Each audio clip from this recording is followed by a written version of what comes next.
Adventure Playground. How come? Well, we don't have any insurance anymore, and we can't let kids play down here when we don't have insurance to cover the thing. Oh. What do you think about that? I don't know. You've been down here a lot? No, this is second time. Second time?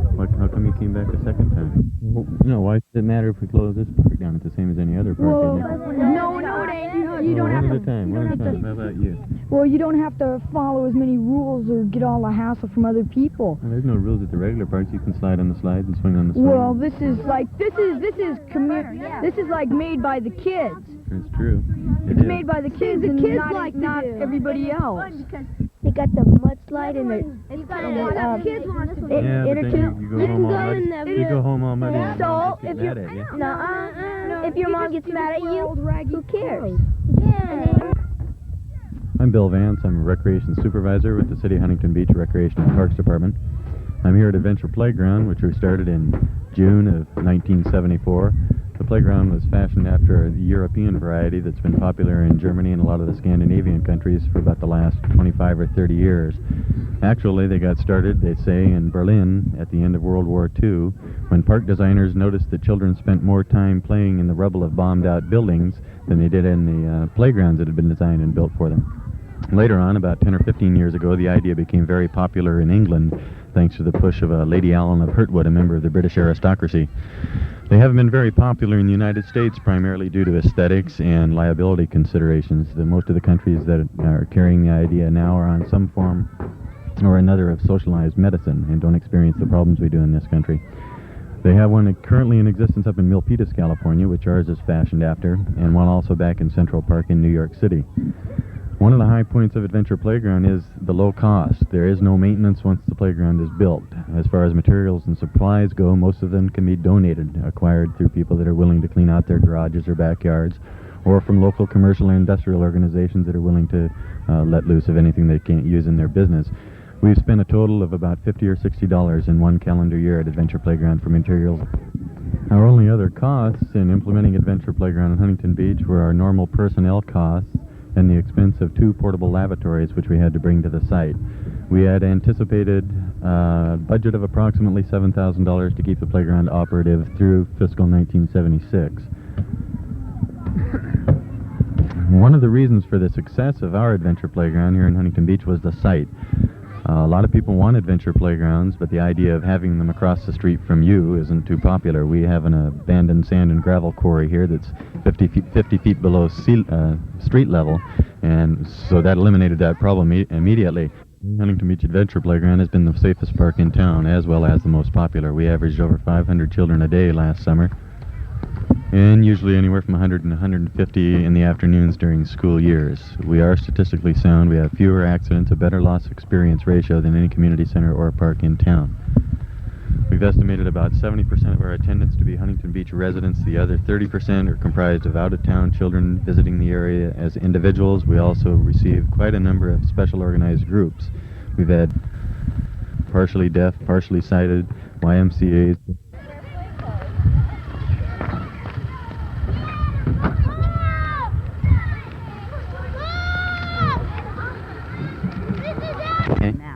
This young fellow is about to take a ride on the cable slide, or Slide for Life. This activity was fashioned after a similar structure at the Milpitas, California Adventure Playground. Theirs goes into a cargo net. Ours, as you can see, goes into a pond. This eucalyptus stand features a ranch-style treehouse and a couple of tire swings, which are very popular with the younger children that don't care to go on some of the more exciting activities. It's almost constantly occupied by the children in the 6 or 7 year age group on down.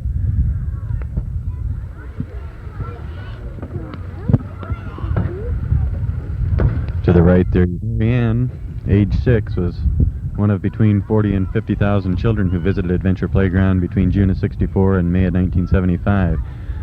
Got a little plug for herself in on the side of the storage building here built by the staff at Adventure Playground. Just to the right of that was the Adventure Garden, also done by the children. And you see a few of the old park stables there that we obtained from the Parks Department that were no longer serviceable for use at our regular playgrounds, but were fine for Adventure Playground. Entry into Huntington Beach Adventure Playground is down the slope you see here to the top of the ladder. which negotiates you down the last 12 or 14 feet into the base of the pit. Most of the time, parents won't attempt to make the trip. They'll stand up on top and watch their children from a good vantage point. This is one of several fires that will be used to destroy Adventure Playground now that the liability insurance has been canceled. We're going to have to clean the pit out entirely and return it to its natural state, as it will constitute an attractive nuisance if we leave it as it is. We'll probably burn most of the... What appears to be a several-story building here is actually an old Lifeguard Tower that was donated to us by the Harbors and Beaches Department. The children are now tearing the boards off of it that were put up to make a fortress out of it. It'll be torn down and burned along with the other structures at Adventure Playground. Southern California Edison Company, and the plan came from a book that was brought to the playground by one of the children. This particular portion of the park is watched by at least one supervisor at all times, as we do have children who are non-swimmers in the water. Never have had a serious accident at all regarding rafting. Up on your left you see a piece of self-made playground apparatus, a climbing and hanging device made out of old cable spools, and down underneath that is someone's home. If you can see, it extends out the back, and there is a cellar in that place where the child lives when he's visiting Adventure Playground. It's got old cargo netting draped around it that he can climb and hang on. Virtually the same kind of playground apparatus you find at any park, except this was built by the child as well as utilized for play by him. In terms of serious injuries, which is a concern of most everyone that sees Adventure Playground, in the year we've been in existence, statistically our loss experience ratio with the insurance carrier has been better than any community center or park or playground in the city of Huntington Beach. However, it is felt by our insurance carrier that Adventure Playground offers exceptional opportunity for severe injury, and that's the reason that we're going to have to close down at this particular point in time. The rope bridge at Adventure Playground was built with donated materials, the poles coming from Pacific Telephone, and the rope being donated by the Huntington Beach Fire paramedics. They apparently got an order that didn't meet their specifications and gave us about 600 feet of it. Wondering what to do with it, asked around, and one of the children showed up with a book that gave us a plan on how to build a suspension bridge, and it's been one of the more popular activities. One of the most fun things to do is wait until your friend gets out into the middle and then shake the thing violently, hoping to dump him into the water.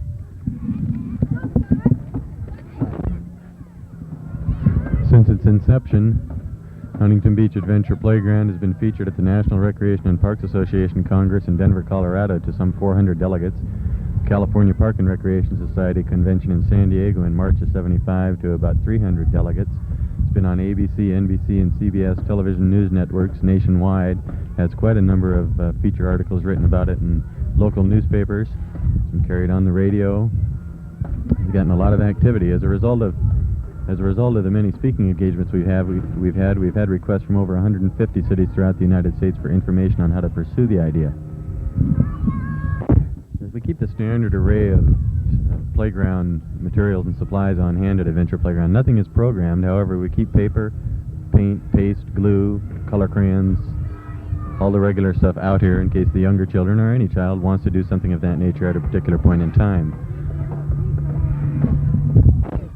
It's built an Adventure Playground unless it's asked for by the children. None of the standard array or variety of playground equipment will be found at Adventure Playground. In this particular instance, children, some of the smaller children, wanted a place where they could shoot baskets, and this is the only place in town where a 6 or 7 year old can reach the basket. This is not a basketball hoop, this is an adventure hoop.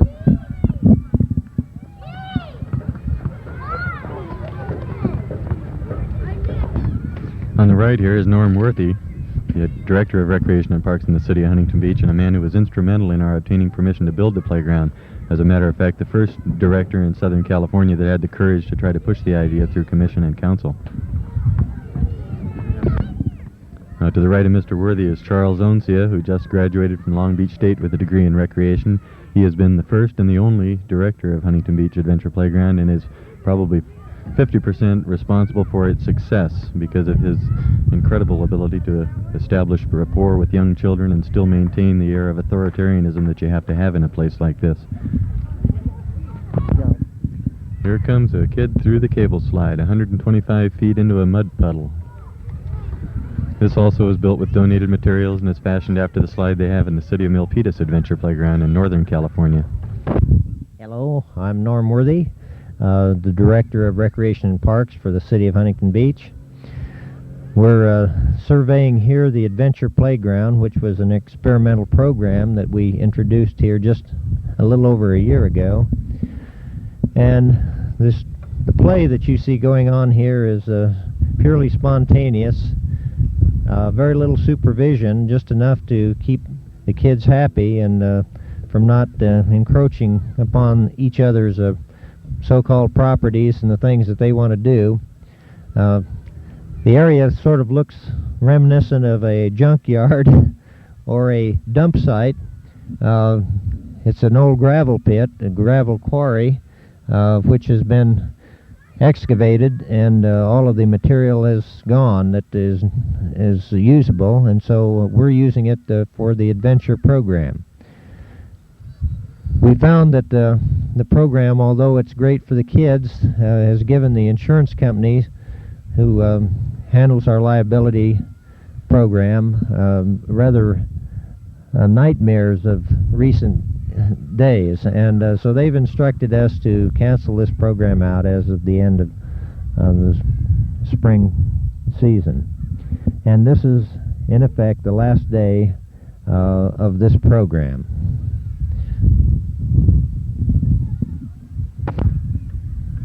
We're looking at some rather unique activities taking place in this park compared to what we ordinarily could offer in a park. First of all, the terrain with its steep sides offers adventure which the ordinary park would not be able to do.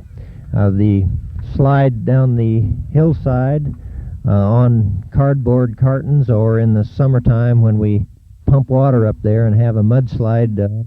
This is the main entrance into Adventure Playground, and although it looks rather hazardous, it is really quite safe. There's the long rope which the boy in the red shirt there is running alongside, which most people hang on to when they come down in through the groove, and then the ladder to get over the steep portion. They find that this is very challenging and gives them a sense of excitement to enter the park in this manner. I see a couple of youngsters up at the top of the dirt slide. Don't know whether they're going to take off here or not, but that's one of the interesting aspects of this park. They may climb up there with the intention of sliding, and then they may decide that it's a little bit too exciting for what they want to try at the moment. There goes one down. And there we see a couple of lads swinging a rubber tire, and you'd think they might want to ride that, but there's sometimes that they prefer to just swing it back and forth rather than take the ride. There he goes. There is a boy on it. He's going out, and there he comes back again. All part of the fun and adventure playground. Our Adventureland here has a little for everyone. It's not all active play. We find here a very passive spot, a small pond that's got a little fish habitat in it, and the rushes that grow around it naturally, and most youngsters wouldn't have the chance to learn about nature in this sort of setting if it weren't for this particular pit here and their visit to it.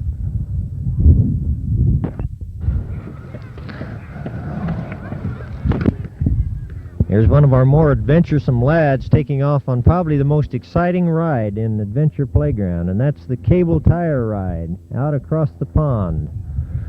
Here he comes. Oh, he dipped his feet. There he is. He's in safe. Although these look rather exciting and dangerous, they really are relatively safe. Here we have a couple that's kind of surveying the pastoral scene, the other part of Adventureland that maybe doesn't have as much excitement on the surface, but certainly the wildlife are experiencing their Adventureland too. The more popular activities in Adventureland is the rafting in the small ponds here. As you see, the kids, I think, are spending more time in the water than they are on the rafts, but the idea, of course, is to stay on top of the rafts. There you see a youngster on the rope bridge making, oh, there he goes, into the water. They come in all sizes. This little tiny one out there just holding her own with the rest of the kids. She doesn't seem to be afraid at all of pulling her raft right in with the rest of them. Swing.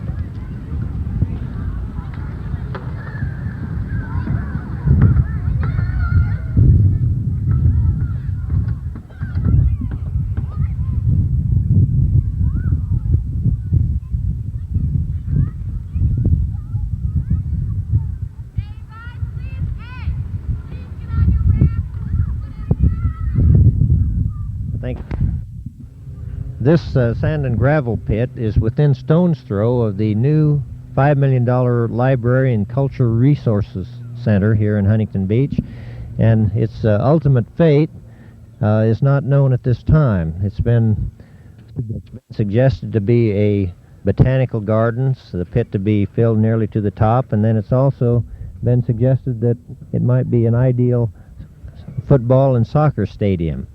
So what eventually happens to this pit is not known at this time.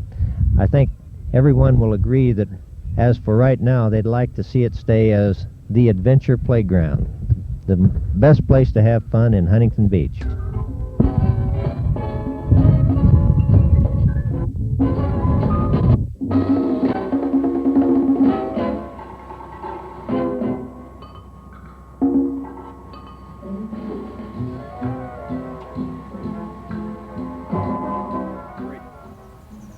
Hi, we hope you enjoyed that classic footage of the original Adventure Playground in Huntington Beach.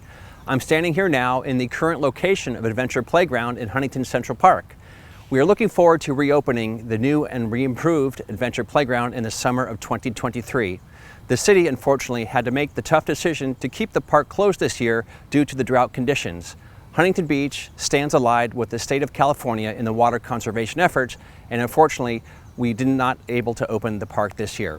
But I'd like to thank all the many volunteers and service groups that worked so hard this year to improve the conditions here at Adventure Playground. We had Boy Scout Troop 274 who did a major double eagle project here with the rebuilding of the steps up to the water slide. We've had Branches Church that did some rebuilding of the forts. And also we had the Kiwanis who stepped up and helped us in our efforts to make these improvements to Adventure Playground. And if all goes well, we'll see all your smiling faces and happy kids out here in the summer of 2023 at Huntington Beach Adventure Playground. Thank you.